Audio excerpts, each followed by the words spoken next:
ಬೆಳಗಾವಿ ಜಿಲ್ಲಾ ಕನ್ನಡ ಸಾಹಿತ್ಯ ಪರಿಷತ್ತು ತನ್ನ ವಿಭಿನ್ನ ಪ್ರಯೋಗಗಳಿಂದ ಇಡೀ ನಾಡಿನ ಗಮನ ಸೆಳೀತಾ ಇದೆ. ಇದೀಗ ಅಕ್ಕ ಮಹಾದೇವಿ ಮತ್ತು ಅಲ್ಲಮ್ಮ ಪ್ರಭು ಸಂವಾದ ಅನ್ನೋ ಒಂದು ನಾಟಕ ಪ್ರದರ್ಶನ ಬೆಳಗಾವಿಯ ಕನ್ನಡ ಭವನದಲ್ಲಿ ನಡೀತಾ ಇದೆ. ಕೇವಲ ಸಾಹಿತ್ಯ ಮಾತ್ರವಲ್ಲದೆ ಗಡಿ ಬೆಳಗಾವಿಯ ಕಲೆ ಇರ್ಬೋದು, ಸಂಸ್ಕೃತಿ ಇರ್ಬೋದು, ನಾಟಕ ರಂಗ ಇರ್ಬೋದು, ಪ್ರತಿಯೊಂದಕ್ಕೂ ಕೂಡ ತನ್ನದೇ ಆದಂಥ ಪ್ರೋತ್ಸಾಹವನ್ನು ನೀಡೋ ನಿಟ್ಟಿನಲ್ಲಿ ಬೆಳಗಾವಿಯ ಕನ್ನಡ ಸಾಹಿತ್ಯ ಪರಿಷತ್ತು ಎಲ್ಲರ ಮೆಚ್ಚುಗೆಗೆ ಪಾತ್ರವಾಗಿದೆ.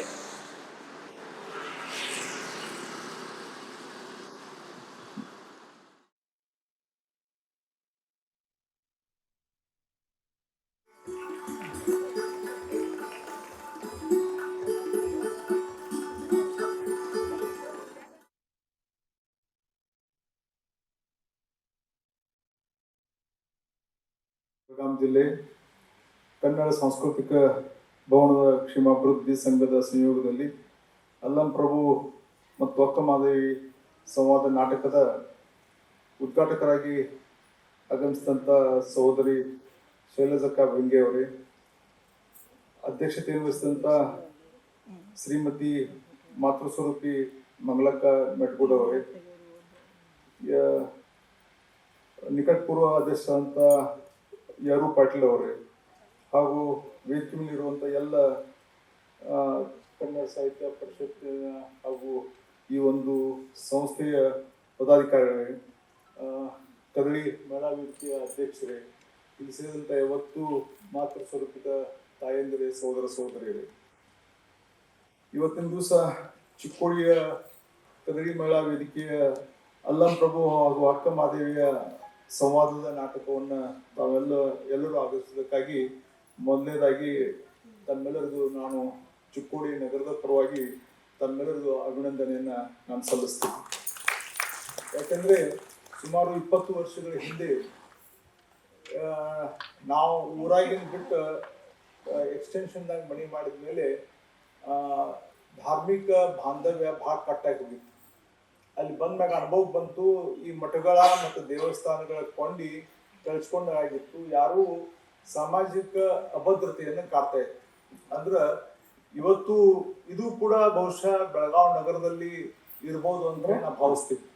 ಯಾಕಂದ್ರೆ ಧಾರ್ಮಿಕ ಕಾರ್ಯಕ್ರಮಗಳು, ಸಾಂಸ್ಕೃತಿಕ ಕಾರ್ಯಕ್ರಮಗಳ ಕೊರತೆಯಿಂದಾಗಿ ನಾವು ನಮ್ಮ ಮನೆಗಳಲ್ಲಿ ಅಥವಾ ನಮ್ಮ ಬಡಾವಣೆಗಳಲ್ಲಿ ನಮ್ಮ ಪರಂಪರೆಗಳನ್ನು ಬಿಟ್ಟು ಹೋಗುವಂಥದ್ದು ನಾವು ಕಂಡುಕೊಂಡಿದ್ವಿ. ಆ ನಿಟ್ಟಿನಲ್ಲಿ ಅವತ್ತಿನ ದಿವಸ ನಮ್ಮ ತಾಯಿಯ ಒಂದು ಪ್ರೇರಣೆಯಿಂದಾಗಿ ನಾವು ಕದಳಿ ಮಹಿಳಾ ವೇದಿಕೆ ಅನ್ನುವಂಥ ಒಂದು ಸಂಘಟನೆಯನ್ನ ನಮ್ಮ ನಗರದಲ್ಲಿ ಪ್ರಾರಂಭ ಮಾಡಿ, ಎಕ್ಸ್ಟೆನ್ಷನ್ನಾಗಿರುವಂಥ ಹೆಣ್ಮಕ್ಳು ಯಾರ ಮಠದ ಕಡೆ ಹೋಗಾಕ ಟೈಮ್ ದೂರ ಭಾಳ ಆಗ್ತೈತಿ ಅನ್ನುವಂಥ ಹೆಣ್ಮಕ್ಳಿಗೆ ಇದೊಂದು ಸಂಘಟನೆ ಇರಲಿ ಮತ್ತು ನಮ್ಮ ಲಿಂಗಾಯತ ಪರಂಪರೆ ಏನಿರ್ತೈತಿ ಅನ್ನೋದನ್ನ ಅವ್ರಿಗೆ ತಿಳಿಸಿ ಹೇಳಬೇಕು ಅನ್ನೋ ಸಂಬಂಧ ಇದನ್ನ ಪ್ರಾರಂಭ ಮಾಡಿದ್ವಿ. ಮೊದಲನೇ ಕಾರ್ಯಕ್ರಮ ಮನೆಯಲ್ಲಿ ಮಹಾಮನೆ ಇದನ್ನ ಮಾಡ್ಕೊಂಡಿದ್ವಿ. ಇದ್ರ ಮುಖಾಂತರ ಪ್ರತಿಯೊಂದು ಮನೆಗಳನ್ನ ಸಂಪರ್ಕ ಮಾಡ್ಕೊಂಡಿದ್ವಿ. ಇದು ಕೇವಲ ಬರೀ ಲಿಂಗಾಯತ ಧರ್ಮಕ್ಕೆ ಅಷ್ಟು ಸೀಮಿತ ಮಾಡ್ದೇನೆ ಯಾರ್ಯಾರು ಇನ್ವಾಲ್ವ್ ಆಗ್ತಾರೋ ಎಲ್ಲರೂ ಇದ್ರಾಗ ಸೇರಿಸ್ಕೊಳ್ಳುವಂಥ ಕೆಲಸ ಮಾಡಿಕೊಂಡು ಇವತ್ತು ಈ 20 ವರ್ಷಗಳಲ್ಲಿ ಈ ಹಂತಕ್ಕೆ ಬಂದು ಮುಟ್ಟಿದೆ. ಈ ನಾಟಕದಲ್ಲಿ ವಿಶೇಷವಾಗಿ ನಾವು ಹೇಳ್ಬೇಕಂದ್ರೆ ಇಲ್ಲಿ ಪಾತ್ರಧಾರಿಗಳೆಲ್ಲರೂ ಸಾಕಷ್ಟು ಜನ ಇಂಗ್ಲಿಷ್ ಮೀಡಿಯಂದಿಂದ ಬಂದಂಥ ಸಹೋದರಿಯರಿದ್ದಾರೆ. ಅದ್ರ ಜೊತೆಗೆ ಮಹಾರಾಷ್ಟ್ರದಿಂದ ಬಂದಂಥ ಸೊಸೆಯಂದಿರಿದ್ದಾರೆ. ಅಂದ್ರೆ ಅವ್ರಿಗೆ ಕನ್ನಡದ ಬಗ್ಗೆ ಅಷ್ಟೊಂದು ಪರಿಪಕ್ವತೆ ಇರಾಕಿಲ್ಲ ಅಥವಾ ಜ್ಞಾನ ಇರಾಕಿಲ್ಲ ಅಂತ ತಿಳ್ಕೊರಿ. ಆದರೂ ಕೂಡ ಒಂದು ಬಹಳ ದೊಡ್ಡ ಪ್ರಯತ್ನ ಮಾಡಿ ಮನದಟ್ಟಾಗುವಂಥ ಒಂದು ಪ್ರಯತ್ನ ಸಹೋದರಿಯರೆಲ್ಲ ಮಾಡ್ಯಾರ. ಅದಕ್ಕೆ ಆ ನ್ಯೂನತೆಗಳನ್ನ ಎತ್ತಿ ಹಿಡಿದನ ಆ ಭಾವವನ್ನು ಅರ್ಥ ಮಾಡಿಕೊಂಡು ತಾವು ಅವರ ಕಲೆಯನ್ನು ಮನ್ನಿಸ್ಬೇಕಂತ ಹೇಳಿ ನಾನು ಆ ಎಲ್ಲ ಸಹೋದರಿಯರ ಕಲಾವಿದರ ಪರವಾಗಿ ತಮ್ಮನ್ನು ವಿನಂತಿ ಮಾಡ್ಕೋತೀನಿ. ಯಾಕಂದರೆ ಇದಕ್ಕೆ ನಮಗೆಲ್ಲ ಮೂಲ ಪ್ರೇರಣೆ ಅಂದ್ರೆ ಡಾಕ್ಟರ್ ದಯಾನಂದ ನೂಲಿ ಅವರು. ಅಂದ್ರೆ ಯಾವ ವಚನಗಳನ್ನು ತಗೋಬೇಕು ಅಥವಾ ಯಾವ ಇವ್ರನ್ನ ತಗೋಬೇಕು ಅನ್ನೋದ್ರ ಬಗ್ಗೆ ಸಾಕಷ್ಟು ಮಾಹಿತಿ ಕೊಟ್ಟರು. ಯಾವ ಮಠಾಧೀಶರು ಅಥವಾ ಯಾವ ಗ್ರಂಥಾಲಯ ಅಥವಾ ಯಾವ ಕೋಶದಲ್ಲಿ ಸಹ ಸಿಗದಂಥ ಸಾಕಷ್ಟು ವಚನಗಳನ್ನ ಸಂಗ್ರಹಣೆ ಮಾಡಿದಂಥ ವ್ಯಕ್ತಿ ಯಾರಾದರೂ ನಮ್ಮ ಉತ್ತರ ಕರ್ನಾಟಕದಲ್ಲಿ ಇದ್ರೆ ಅದು ಡಾಕ್ಟರ್ ದಯಾನಂದ ನೂಲಿ. ಯಾಕಂದ್ರೆ ನಿಮ್ಗೆ ಆಶ್ಚರ್ಯ ಅನಿಸ್ಬೋದು, ಯಾವ ಮಠಾಧೀಶರು ಬಿಡಲಾರ್ದಂಥ 2 ದೊಡ್ಡ ಬುಕ್ ಅವ್ರು ಬರ್ತಾರೆ. ಬಹುಶಃ ಅದನ್ನ ನೋಡ್ರೆ ಮಠಾಧೀಶರಿಗೆ ಅಸೂಯೆ ಆಗುವಷ್ಟ ಸ್ವಚ್ಛವಾಗಿ ಬರ್ತಾರೆ. 12ನೇ ಶತಮಾನದೊಳಗೆ ಆಗಿ ಹೋದಂಥ ಶಿವಶರಣರು ಬರೆದಂಥ ಅಥವಾ ಕಲ್ಯಾಣ ಕ್ರಾಂತಿ ಬಗ್ಗೆ ನೀವು ಅದನ್ನ ಗ್ರಂಥ ಸರಿ ಓದಿದ್ದಾದ್ರೆ ರೋಮಾಂಚನಕ್ಕೆ ಒಳಗಾಗಲಾದ್ರೆ ನೀವು ಹೇಳಿದ್ದು ಕೇಳ್ತೇನೆ. ಅಷ್ಟು ಚೆನ್ನಾಗಿ ಬರ್ತಾರೆ ಡಾಕ್ಟರ್. ಅದನ್ನ ಮುಂದಿನ ದಿನಗಳಲ್ಲಿ ಅದನ್ನು ಕೂಡ ಅಳವಡಿಸಿಕೊಂಡು ಯಾವ ರೀತಿ ಪಾತ್ರಗಳನ್ನ ನಾವು ನಿರ್ವಹಿಸಬಹುದು ಅನ್ನೋದ್ರ ಬಗ್ಗೆ ಅದನ್ನ ಚಿಂತನೆ ಪ್ರಾರಂಭ ಆಗಿದೆ. ಅದನ್ನು ಕೂಡ ಮಾಡ್ತೀವಿ. 12ನೇ ಶತಮಾನದಲ್ಲಿ ನಡೆದಂತ ಈ ಘಟನಾವಳಿಯನ್ನ ಯಾವ ರೀತಿ ರೂಪಕದಲ್ಲಿ ತಂದು ಅದನ್ನ ಪ್ರದರ್ಶನ ಮಾಡಬೇಕು ಅನ್ನೋದು ಇದು ಒಂದು ಸವಾಲಿನ ವಿಷಯವಾಗಿದೆ. ಅದನ್ನ ಇವತ್ತು ಈ ಬೆಳಗಾವ್ ಮಂಗಳಕ್ಕ ಯಾವಾಗ ಅದ್ರ ಮೇಲೆ ದೃಷ್ಟಿ ಬೀರಿದ್ರು ಅಥವಾ ಅವ್ರ ಮಗಳಾದ ವೀಣಾನ್ ಬಗ್ಗೆ ಇದು ಮಾಡಬೇಕನ್ನುವಂತ ಹಠ ಯಾವಾಗ ಬಂತು, ಯಾಕಂದ್ರೆ ಎಲ್ಲಿ ಯಾವ ಕಾರ್ಯಕ್ರಮ ಸಿಕ್ಕರು ಹೇಳ್ತಿದ್ರು ಅವ್ರು ಈ ಕಾರ್ಯಕ್ರಮ ಮಾಡಿ ಕೊಡಬೇಕಂತ ಹೇಳಿ. ಅದನ್ನು ಕೂಡ ನಾವು ಕೂಡ ಒಂದು ತಾಯಿ ಅಭಿಮಾನದಿಂದ ಈ ಒಂದು ಪ್ರಯತ್ನವನ್ನ ತಮ್ಮ ಮುಂದೆ ಪ್ರದರ್ಶನ ಮಾಡಲಿಕ್ಕೆ ಪ್ರಯತ್ನ ಮಾಡ್ತಾ ಇದ್ದೀವಿ. ಅದೇ ನಿಟ್ಟಿನಲ್ಲಿ ಈ ಸಾಕಷ್ಟು ಈ ವಚನಗಳು ವಿಶೇಷವಾಗಿ ನಿಮ್ಗೆ ಹೇಳ್ಬೇಕಂದ್ರೆ ಇವತ್ತಿನವರೆಗೆ ಪ್ರಕಟಿತಗೊಂಡಂತ ವಚನಗಳು ಕೇವಲ 20,000 ಸಮೀಪ ಇದಾವೆ. ಕೆಲವು ಪಂಡಿತರಿಗೆ ಇದ್ರ ಬಗ್ಗೆ ಮಾಹಿತಿ ಇರ್ಬೋದು.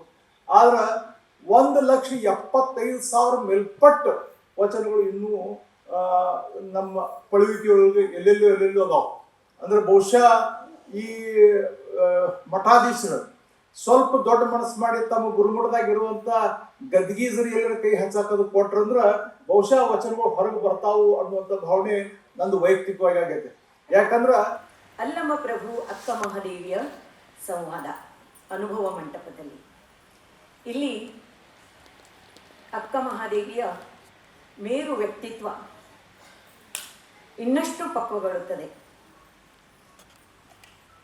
ಅಲ್ಲದೆ ಅವಳ ಆತ್ಮಸ್ಥೈರ್ಯ, ದಿಟ್ಟತನ ಜಗತ್ತಿಗೆ ಒಂದು ಆದರ್ಶವಾಗುತ್ತದೆ. ಸುಮಾರು 60-65 ವರ್ಷಗಳ ಹಿಂದೆ ನಾನು ಸರಪಳಿದ್ದಾಗ ಶಿವಾನಂದ್ ಥಿಯೇಟರ್ನಲ್ಲಿ, ಬೆಳಗಾವಿಯಲ್ಲಿ ಎಲ್ಲರೂ ಹೆಸರು ಕೇಳಿ ಗೊತ್ತಿರ್ಬೋದು, ಶಿವಾನಂದ್ ಥಿಯೇಟರ್ನಲ್ಲಿ ಅಕ್ಕ ಮಹಾದೇವಿ ನಾಟಕ ಆಗಿತ್ತು. ಕಲಾವತಿ ಚರಾಟೆ ಅಂತ ಒಬ್ಬ ಸುಂದರ ಯುವತಿ ಬಹಳ ಚೆನ್ನಾಗಿ ಅಕ್ಕ ಮಹಾದೇವಿ ಪಾತ್ರ ಮಾಡ್ತಾಯಿದ್ಲು. ಆಮೇಲೆ ಅಲ್ಲಿ ನಾವು ಸಂಧ್ಯಾಬಾಳ ಮತ್ತು ಲಂಚಾವತಾರ ಇವೆಲ್ಲ ನಾಟಕ ನೋಡಿದ್ವಿ. ಆದರೆ ಮಧ್ಯದಲ್ಲಿ ಮತ್ತೆ ಸ್ವಲ್ಪ ಏಕೋ ಹಿಂಬಡ್ತಿ ಆಯಿತು ನಾಟಕನ. ಆದರೆ ಇತ್ತೀಚೆಗೆ ಕೆಲವು ವರ್ಷಗಳಲ್ಲಿ ಹವ್ಯಾಸಿ ಕಲಾವಿದರಿಂದ 30 ನಿಮಿಷದಲ್ಲಿ, 60 ನಿಮಿಷದಲ್ಲಿ, 90 ನಿಮಿಷದಲ್ಲಿ ನಾಟಕಗಳು ಪ್ರದರ್ಶನಗೊಂಡು ಜನಪ್ರಿಯವಾಗ್ತಾ ಇದ್ದಾವೆ. ಇದೇ ಒಂದು ಸಭಾಂಗಣದಲ್ಲಿ ನಾವು ಇಸಕ್ಕಿ ಆಸೆ ಮತ್ತು ಹೇಮರೆಡ್ಡಿ ಮಲ್ಲಮ್ಮ 2 ನಾಟಕಗಳನ್ನು ಅತ್ಯಂತ ಯಶಸ್ವಿಯಾಗಿ ನಾವು ಪ್ರದರ್ಶಿಸಿದೆವು. ಹೆಣ್ಣು ಮಕ್ಕಳು ಅಷ್ಟು ಪಾತ್ರ ಮಾಡ್ತಿರ್ಲಿಲ್ಲ. ಬಾಲಗಂಧರ್ವ ಅವರಾಗಲಿ, ಎನ್ ಡಿ ಬಾಳಪ್ಪಜ್ಜನವರಾಗಲಿ ಆವಾಗ ಅವರೇ ಸ್ತ್ರೀ ಪಾತ್ರ ಧರಿಸ್ಕೊಂಡು ನಾಟಕ ಆಡ್ತಾ ಇದ್ರು. ಆದರೆ ಈಗ ಹಂಗಲ್ಲ. ಈಗ ಬಹಳ ಒಂದು ಬದಲಾವಣೆ ಆಗಿದೆ.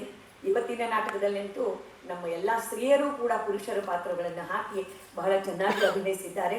ಈ ಒಂದು ನಾಟಕಕ್ಕೆ ಈ ಕದಳೆ ಮಹಿಳಾ ವೇದಿಕೆಯ ಎಲ್ಲ ಸದಸ್ಯರಿಗೆ, ಅಭಿನಯಿಸುವ ಎಲ್ಲ ಕಲಾವಿದರಿಗೆ ನಾನು ಅಭಿನಂದನೆಗಳನ್ನು ಸಲ್ಲಿಸುತ್ತಾ ಶುಭ ಹಾರೈಕೆಗಳನ್ನು ಹೇಳುತ್ತೇನೆ.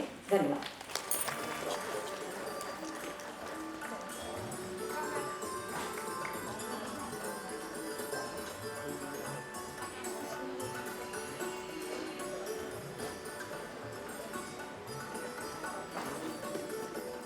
ಧೂಪದ ಹೊಗೆ ಎತ್ತ ಹೋದರೂ ಅದು ಸತ್ಯವೆಂಬೆ ನಾಸ್ತಿನಾಥ. ಓಂ ನಮಃ ಶಿವಾಯ. ಓಂ.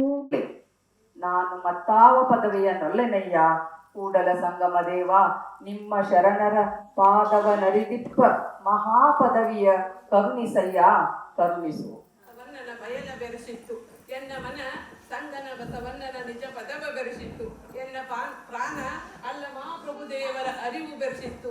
ಇಂತಿ ಮೂವರು ಒಂದೊಂದು ಹಂಚಿಕೊಂಡ ಕಾರಣ ಎನಗೇನು ಇಲ್ಲವೆಂದು ನಾನು ಬಸವಣ್ಣ ಪ್ರಿಯ ಚನ್ನ ಸಂಗಯ್ಯನ ಹೃದಯ ಕಮಲದಲ್ಲಿ ನಿಜ ನಿವಾಸಿಯಾಗಿದ್ದೆನು. ಮರೆಯಬೇಕು, ಲಿಂಗ ಪೂಜೆಯನ್ನಾದರೂ ಮರೆಯಬೇಕು, ಜಂಗಮ ಮುಂದಿದ್ದರೂ ಹಂಗು ಹರಿಯಬೇಕು. ಕಾಯಕವೇ ಕೈಲಾಸವಾದ ಕಾರಣ ಅಮರೇಶ್ವರ ಲಿಂಗವಾಯಿತಾದರೂ ಕಾಯಕದೊಡಗು. ಲಕ್ಕಮ್ಮ, ಬಸವಣ್ಣನವರ ಮನೆ ಅಂಗಳದಲ್ಲಿ ಬಿದ್ದ ಅಕ್ಕಿಯನ್ನು ಇವತ್ತಿನ ದಾಸೋಹಕ್ಕಾಗಿ ಆಯ್ದು ತರಬೇಕು. ಹೋಗಿ ಗಣೇಶ.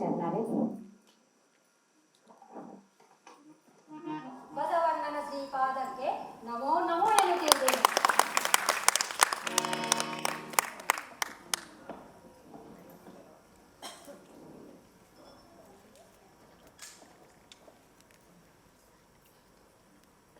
ಉದ್ಯಮದ ಯೌವನೊಳಗೊಂಡು ಸತಿ ನೀನು ಇತ್ತಲೇಕೆ ಬಂದೆಯವ್ವ?